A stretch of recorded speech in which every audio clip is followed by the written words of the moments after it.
Hey guys, this is Abhilash और आज मैंने देखी लूसीफर पार्ट 1 मूवी, क्योंकि कल इसका पार्ट 2 रिलीज हुआ था थिएटर्स में और मैंने सोचा कि चलो यार let's give it a try. और फिर क्यों नहीं, बिकॉज इसमें मोहनलाल सर हैं और डायरेक्टर हैं पृथ्वीराज सुकुमारन। तो ये मूवी कितनी ही बुरी हो सकती है। और फिर यही सोच के मैंने मूवी देख डाली and now I have a surge of emotions in me. और चलो उसी के बारे में बात करते हैं। तो मूवी का रन टाइम है 3 घंटे का और जॉनरा है पॉलिटिकल थ्रिलर ड्रामा। तो कहानी में पीकेआर नाम के एक पॉलिटिकल लीडर होते हैं और वो केरला के सीएम होते हैं और उनकी डेथ हो जाती है नेचुरल कॉजेस की वजह से। और अब उनकी खाली जगह को संभालने के लिए 5 दावेदार होते हैं। पहले होते हैं वर्मा अंकल, जो कि पार्टी के ही एक मेंबर हैं और पीकेआर साहब के वो कलीग हैं। दूसरी होती है प्रियदर्शनी, ये होती है पीकेआर की बेटी। तीसरे होते हैं बिमल नायर, जो कि है पीकेआर के दामाद। एक होते हैं जतिन, जो कि पीकेआर के छोटे बेटे हैं। और लास्ट में होते हैं स्टीफन, जो पार्टी वर्कर तो है ही बट वो ईमानदारी के रास्ते पर चलने वाला इंसान है। तो मोटा मोटा ये है पूरी कहानी। And now story analysis. देखो गाइस, आई लव इट जब किसी मूवी की कहानी ग्रे एरियाज को एक्सप्लोर करती है कि क्या हीरो सच में हीरो है, क्या विलन सच में विलन है, और अगर है तो किस हद तक है, और अगर नहीं तो वो लाइंस कहां ड्रॉ की गई है। न्यूट्रल कैरेक्टर्स के अंदर कितनी केओस है जिसे वो अपने अंदर दबाकर बैठे हैं। तो ये सारी चीजें ये मूवी एक्सप्लोर करती है एंड आई लव्ड इट। तुम पूरी मूवी में ये कभी पता नहीं लगा पाओगे कि स्टीफन एग्जैक्टली है कौन, ये आया कहां से है, इसके मॉम डैड कौन है, और ये ईमानदार है तो ये किन एरियाज में ईमानदार है, और जब खून खराबे पर उतरता है तो वो ट्रिगर पॉइंट्स क्या है इसके। अब इसी चीज में आगे बढ़ते हुए मूवी में जो शॉक वैल्यू क्रिएट की गई है वो बहुत अच्छी है। आप कुछ लोगों के लिए रूटिंग करोगे और कुछ लोगों के लिए चाहोगे कि साला इसको अब कोई और अगर डंडा नहीं मारे पिक्चर में तो मैं डंडा मार दूंगा। तो ये मूवी इन इमोशंस पे बैंक करती है और बहुत अच्छे तरीके से बैंक करती है। और एक बात ये भी है कि मूवी प्रेडिक्टेबल है but in a good way.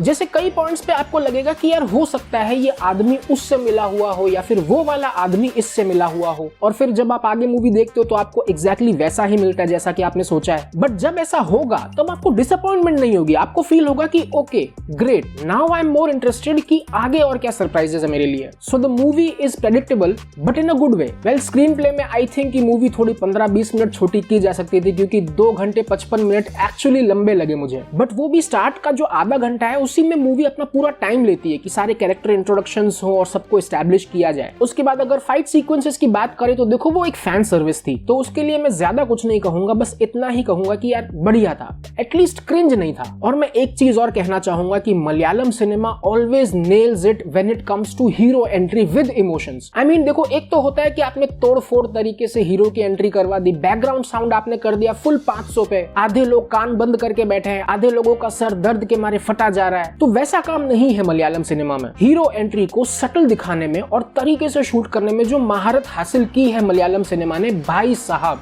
मैं फैन हूं इस चीज का। और ये मूवी भी एग्जैक्टली वैसा ही करती है। इस मूवी के एंड में मोहनलाल सर की एक एंट्री सीन है एंड दैट वाज फैंटास्टिक। अब एक्टिंग की बात करें तो मोहनलाल सर ने खूबसूरत परफॉर्मेंस डिलीवर की है। विवेक ओबरॉय ने भी बहुत अच्छा काम किया है। मंजू वैरियर का काम भी फिनोमिनल है। और पॉइंट की बात यह है कि किसी का स्क्रीन टाइम कम ज्यादा नहीं है, सबका लगभग बराबर ही है। जैसे अभी मूवी के 10 मिनट मोहनलाल सर ने संभाल लिए, फिर उसका अगला जो 10 मिनट है वो मंजू वैरियर ने संभाल लिए, और फिर उसका अगला 10 मिनट विवेक ओबरॉय ने संभाला है। तो तीनों ने अपना काम बखूबी निभाया है और ये तीनों आपको कहीं पर भी बोर फील नहीं करवाएंगे। वेल, इसके बाद टोविनो थॉमस लिटरली 10 मिनट के लिए ही थे इस मूवी में और उनका स्पीच वाला sequence was amazing. I really loved it और आई होप कि इसके नेक्स्ट पार्ट में उनका थोड़ा और रोल अच्छा देखने को मिलेगा, क्योंकि ग्रे एरियाज जो है वो तो इनके भी कैरेक्टर में है। And then finally comes Prithviraj Sukumaran, जो कि इस मूवी के डायरेक्टर भी हैं और फिर ये 3-4 सीन्स में भी थे इस मूवी में, और इन्होंने मेक श्योर किया है कि आप बाकी सारे किरदार भुलाकर ये सवाल पूछो कि भाई ये जायद मसूद कौन है। एंड एज अ डायरेक्टर इनका काम मुझे बेहतरीन लगा। और इनका जो ये विजन है लूसीफर ट्रिलॉजी का, तो आई होप कि आज मैं जो इसका सेकंड पार्ट देखने जा रहा हूँ वो अच्छा हो। But again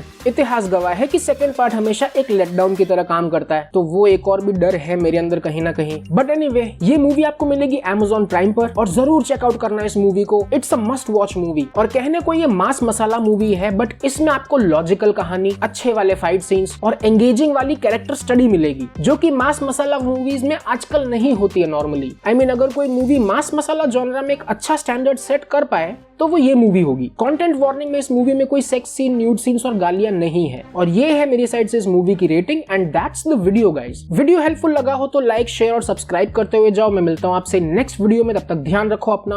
B awesome, bye bye.